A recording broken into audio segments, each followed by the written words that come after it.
Halo semuanya, selamat datang di channel Teknologi. Teman-teman, kita hari ini akan bahas mengenai saku kredit ya. Sebelumnya, aku tekankan lagi, saku kredit ini adalah produk dari Bank Saku, jadi ini sifatnya sama seperti Genius atau Bank SMBC, sama seperti Blue by BCA, pay letternya dia kan kita harus jadi nasabah bank tersebut terlebih dulu, baru kita mendapatkan fitur Bank Saku. Hari ini kita akan bahas mengenai keterlambatan di saku kredit, apakah ada DC lapangan atau tidak. Di sini misalnya kita sudah telat ya 2 hari ya dengan total tagihan 1 juta, apakah akan ada DC lapangan atau tidak? Sebelumnya teman-teman, Bank Saku ini pada dasarnya dia itu bukan fintech, jadi dia adalah bank. Nah, kalau bank dia itu harusnya dia lebih profesional ya dibandingkan fintech atau pinjol pada umumnya. Selain diawasi oleh OJK, bank juga diawasi oleh Bank BI. Nah, selain itu, teman-teman, untuk Bank Saku ini dia itu sudah ada di Indonesia, bukan baru, teman-teman. Sudah ada dari tahun 1984, maka kredibilitasnya tidak perlu dilakukan lagi. Nah, sekarang kalian banyak yang nanya nih, apakah ada DC lapangan atau tidak? Jawabannya ada, teman-teman. Nah, jadi teman-teman hati-hati, tidak hanya masuk ke Slik OJK, namun kalau kalian galbay di Bank Saku, DC lapangan tentu saja akan beresiko datang ke rumah kalian.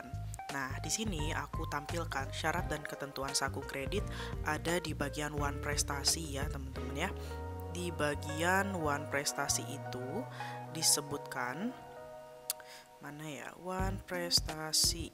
Sebentar ya, tadi aku udah dapat nih teman. Nah, ini ya. Mengenai one prestasi sudah disebutkan bahwa nasabah menyetujui bahwa bank berhak melakukan penagihan atas kewajiban pembayaran saku kredit yang tidak hanya terbatas pada alamat penagihan atau domisili. Jadi teman-teman di sini secara tidak langsung ketika kalian mengajukan pinjaman di saku kredit, kalian itu menerima dan mengiyakan penagihan meskipun di luar alamat domisili, teman-teman ya. Dengan tetap memperhatikan pokok-pokok etika penagihan kredit sesuai dengan peraturan perundang-undangan yang berlaku. Jadi tidak hanya datang ke rumah, mereka juga bisa mendatangi tempat kantor, kemudian tempat sesuai yang bukan di domisili. Misalnya domisili kalian di Bandung misalnya, tapi kalian kerjanya di Jakarta, mereka juga ada kesempatan untuk datang ke Jakarta untuk mendatangi kalian gitu ya. Tapi tentunya dengan mengikuti etika yang berlaku sesuai perundang-undangan.